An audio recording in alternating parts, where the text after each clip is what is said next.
So what we got to do is look at these adjusting entries we did and determine which of them are going to need to be reversed. And then think about how the reversing entries will happen. Notice that our cutoff date is 2/28. That's the end of the period. We are imagining making our financial statements correct as of that point. And then the reversing date is always the first day after that. Remembering that we're sacrificing the middle of the month or the whole middle of the year, right? I'm going to say, hey, look, it's not going to be correct for some part of the time frame, and that's okay because at the point of reporting, it'll be correct as of that point in time.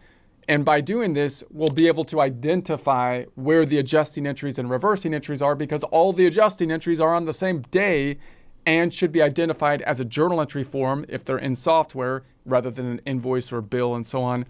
And they're going to have a note on them saying this is an adjusting entry. All reversing entries will be as of the first day after the cutoff, in this case, 3/1. And they're going to be journal entries, and they're going to have a reversing entry in the memo, for example.